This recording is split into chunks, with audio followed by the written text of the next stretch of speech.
চাই সেটা আমার পছন্দ হোক বা না। সাহাবীদের ঘটনা আমাদের জানা আছে। সম্ভবত আব্দুল্লাহ ইবনে সালাম রাদিয়াল্লাহু আনহু সাহাবী, উনি ইহুদি অবস্থায় উটের গোশত খেতেন না। তো উনি ইসলাম ধর্ম গ্রহণ করছেন। এখন ইসলাম ধর্মের উটের গোশত নেওয়া হারাম, এটা খাওয়া জায়েজ, মানুষ কোরবানি দেয় এটা না। তো এখন উনি ইসলাম ধর্ম গ্রহণ করার পরেও যেহেতু উনি ওনার পূর্বের ধর্মে থাকতে এটা উনি একটা কিনা জন্মাইছেন, উনি খেতেন না, খাওয়া ওনার রুচি ছিল না, ওনার একটু কিনা ওনার দিলের ভিতরে ফিরে গেছে যে মানুষ জবাই করে খায়। আল্লাহ তাআলা এই জন্য ওনাকে সংশোধন করে আল্লাহ তাআলা আয়াত নাযিল করে দিয়েছেন যে আয়াতের অর্থ হচ্ছে যে তোমরা ইসলামের মধ্যে পরিপূর্ণভাবে প্রবেশ করো। তোমরা ইসলামের মধ্যে পরিপূর্ণভাবে প্রবেশ করো, মানে কোনো একটা বিষয় যদি সন্দেহ থাকে তাহলেও তুমি পরিপূর্ণ মুসলমান হতে পারবে না। নামাজ নিয়ে তার সন্দেহ নাই। একটা লোক হজ করে না, হজ করার তৌফিক আল্লাহ তাআলা তাকে দিয়েছে, হজ করতেছে না, কিন্তু তার এই ব্যাপারে কোনো সন্দেহ না যে হজ করা একটা ভালো কাজ, এটা ফরজ বিধান। হয়ে আছে কিন্তু সে কুরবানি করতেছে না, কিন্তু তার এই ব্যাপারে কোনো সন্দেহ নাই যে কুরবানি করা যেটা ভালো জিনিস, এটা আল্লাহর বিধান, এতে কোনো সংশয় নেই। তাহলে এই লোক একসাথে জান্নাতে যাবে, তাকে কাফের বলা যাবে না।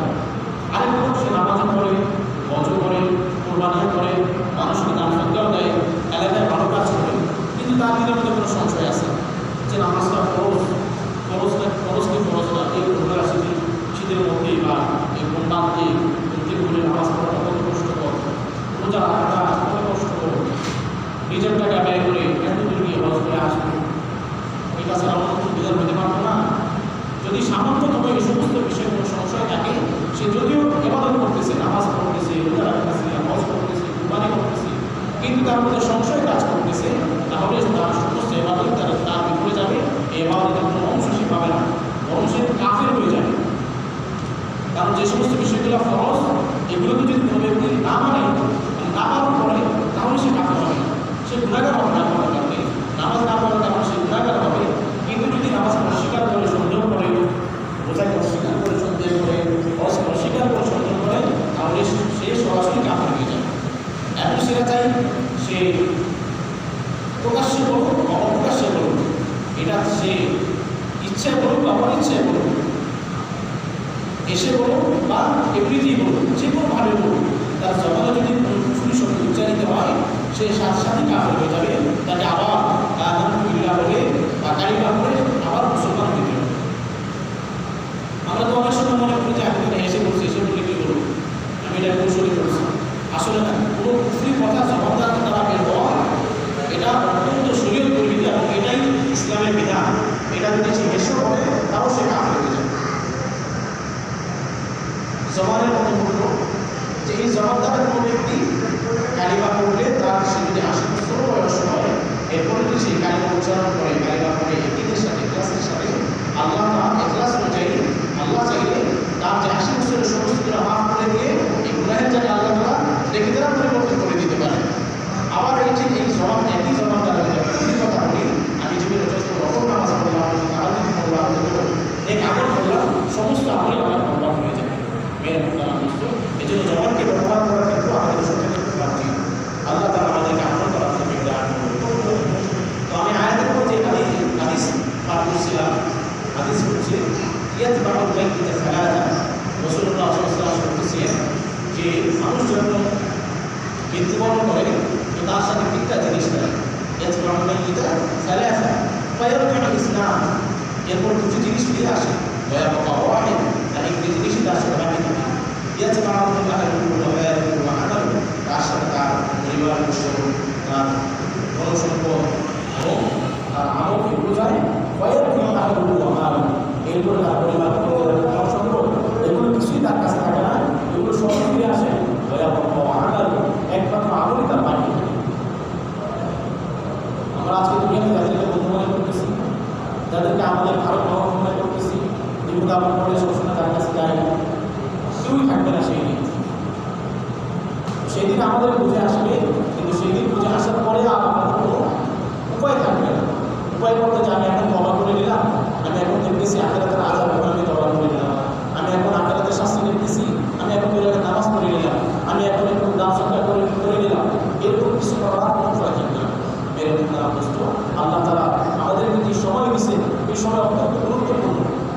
প্রত্যেকটা মানুষের প্রত্যেকটা সময় অত্যন্ত গুরুত্বপূর্ণ। তার পরিস্থিতির ভিন্নতা হতে পারে, হয়তো সে আগে এক দেশে ছিল এখন অন্য দেশে আছে, হয়তো সে আগে এক ব্যবসা ছিল এখন অন্য ব্যবসায় জড়িত হয়েছে, বিভিন্ন পরিস্থিতির সম্মুখীন হইতে পারে। কিন্তু মৃত্যু তো আসবে, এটা কোনো পরিস্থিতি নেই, যে কোনো পরিস্থিতি থাক সে অবস্থায় আসবে। সে গাড়িতে থাক, বাড়িতে থাক, সে দোকানে থাক, সে খামারে থাক, যেখানেই থাক, তার মৃত্যু আসবেই। তো যখন মৃত্যু আসবেই নিশ্চিত, তার মৃত্যু আসবে যেহেতু আর আমাদের তখন কোনো উপায় থাকতেছে না, রাস্তা থাকতেছে না, এই জন্য প্রত্যেকটা মানুষের প্রত্যেকটা সময় অনেক মূল্যবান, জীবনের চাইতেও মূল্যবান। আমাদের প্রত্যেকটা সময় আমাদের জীবনের চাইতেও মূল্যবান। কীভাবে আমাদের জীবনের চাইতে মূল্যবান? একটা মানুষের যদি অসুস্থ হয়, ডাক্তার যদি বলে আপনি প্রতিদিন আমাকে 80,000 টাকা করে দিতে হবে, তাহলে আপনি আরও একটু বাঁচবেন। তো তার ফ্যামিলি মনে করবে এই করে হলেও 80,000 টাকা দেই, আরও একটু বাঁচবেন। আপনি আমার অনেক টাকা পয়সা হওয়া হয় যা আপনার প্রতিদিন কোটি টাকা লাগবে, তাহলে আপনি আবার একদিন হায়াত পাবেন। শুধু একদিন কেন, সে মৃত্যুর সময় কিভাবে পাওয়া যায়? যদি তাকে বলা হয় যে গোটা দুনিয়া দিয়ে দিবি, যে গোটা দুনিয়াটা যদি আপনি দিয়ে দেন, তাহলে আপনি একটু হায়াত পাবেন, আরও একটু আপনি বাঁচতে পারবেন, কখনো সে চেষ্টা করবে আরও একটু বাঁচাবে। আমরা দেখি না বিভিন্ন ক্ষমতাশীল মানুষ যাদেরকে আল্লাহ অনেক সম্পদ দান করছে, তারা বাঁচার জন্য কত কী করে, সবসময় তাদের ডাক্তার সবসময় রিজার্ভ থাকে, তারা আমাদের সময় অনেক মূল্যবান। আমরা অনেক সময় মনে করি যে যিনি অনেক টাকা পয়সাওয়ালা, অনেক ক্ষমতাশীল, তার সময়টা মনে অনেক মূল্যবান, সে অনেক ব্যস্ত থাকে, তার সময় অনেক মূল্যবান থেকেই সে ব্যস্ত থাকে। আর আমার তো সময়ের কোনো মূল্য নাই, আমার জীবনের কোনো মূল্য নাই। আল্লাহর কাছে কোনো ব্যক্তির কোনো ফরক নেই। আল্লাহর কাছে আল্লাহ টাকা পয়সা দিয়ে মানুষকে নির্বাচন করেন না, ক্ষমতা দিয়ে মানুষকে নির্বাচন করেন, বাহ্যিক সম্পূর্ণতা দেখে আল্লাহ তারা মানুষকে নির্বাচন করেন না। বরং আল্লাহ তারা হাদিসে কুদসির মধ্যে বলেন যে আমি তোমাদের বাহ্যিক অবয়ব, বাহ্যিক আকৃতি গঠন এবং ধনসম্পদের দিকে দেখি না, আমি তোমাদের অন্তরের দিকে দেখি, কলবের দিকে দেখি, তোমার আমলের দিকে দেখি। কোনো ব্যক্তি যদি সারা বিশ্বের মালিক হয়ে যায়, কিন্তু যদি সে আল্লাহ বিরোধী কোনো কাজ করে, সে শরীর বিরোধী কোনো কাজ করে, তো সে ক্ষতিগ্রস্ত, আল্লাহর কাছে সে গৃহীত। আবার কোনো রাস্তা ঠকাই, ফকির, মিসকিন, কাঙ্গাল, তাকে কেউ চিনে না, নিঃস্ব, অত দরিদ্র, কিন্তু সে আল্লাহর স্মরণ তার দিলের মধ্যে আছে, আল্লাহর ভালোবাসা তার দিলের মধ্যে আছে, রসুলের ভালোবাসা তার দিলের মধ্যে আছে, সে ভালো কাজ করার চেষ্টা করতেছে, হয়তো তার আল্লাহর কাছে তৌফিক দেন নাই। এই লোক আল্লাহর কাছে অনেক পছন্দনীয়, অনেক পছন্দনীয়। কিরকম পছন্দনীয়? যে হাদিসের মধ্যে আসছে ওই দিন পর্যন্ত কিয়ামত সংগঠিত হবে না যেই দিন একজন আল্লাহ মানুষ দুনিয়াতে থাকবে। এখানে বলা হয় না কোনো আলেম, এখানে বলা হয় না কোনো হাফেজ, এখানে বলা হয় না কোনো ধরান্ত ব্যক্তি, উঁচু ব্যক্তি, সে বাকি থাকা পর্যন্ত কিয়ামত কায়েম হবে না, বরং মানুষই বলা হবে। যতক্ষণ পর্যন্ত একজন আল্লাহ ব্যক্তি দাঁড়িয়ে থাকবে, ততদিন পর্যন্ত ওই ব্যক্তির সম্মান আছে, আল্লাহ তারা করবেন না। মেরে মধ্যে আবস্ত সে একজন ব্যক্তি আপনিও হতে পারে, সে একজন ব্যক্তি আমিও হতে পারি, সে একজন ব্যক্তি যে কেউ হতে পারে, যদি তার আমল এবং তার কলম ঠিক থাকে। এই জন্য সর্বদা আমাদের কলমকে পবিত্র রাখা চাই।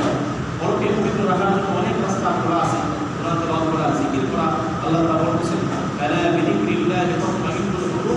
এটা অন্তরের প্রসাদে একমাত্র আমি জিকিরের লুকিয়ে রাখছি। মুসলমান হিসেবে আমাদের জীবনে সবসময় জিকির থাকা উচিত, সবসময় জিকির থাকা উচিত। জিকিরকে অনেক রকম ব্যাখ্যা করে, যারা জিকিরের বিকৃতি ঘটায় সেটা তো আলাদা হিসেবে, আমরা সবাই জানি। কিন্তু এমনিতে জিকির তো কোনো খারাপ জিনিস না। জিকির তো আল্লাহ তাআলার জিকির, আল্লাহ তাআলার জিকির আমার জবানে উচ্চারিত হবে, এটা তো অনেক প্রশংসার বিষয়।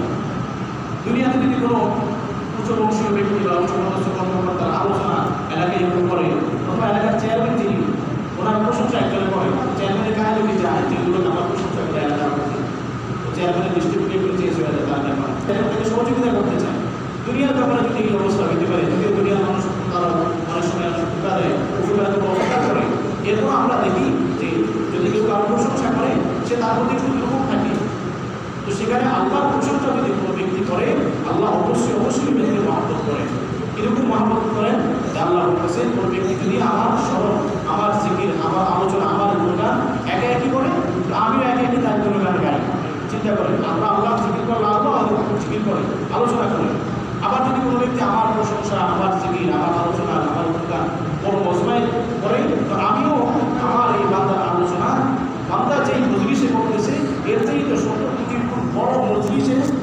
দ্বিগুণ সম্মানিত মজলিস আমি আমাদের বান্দার আলোচনা করে থাকি।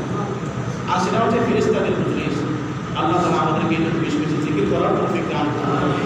আসলে অবসরের কথা আগে থেকে কোনো প্রস্তুত করাও ছিল না, জবানে যা আসছে তাই বলছি। আল্লাহ তাআলা আমাদেরকে যে সমস্ত কথাগুলো আমাদের জন্য পালনীয় সে সমস্ত কথাগুলো আমল করার তৌফিক দান করুন, আর যেগুলো আমাদের বর্জনীয় সেই সমস্ত কাজ থেকে আমাদেরকে বিরত থাকার তৌফিক দান করুন।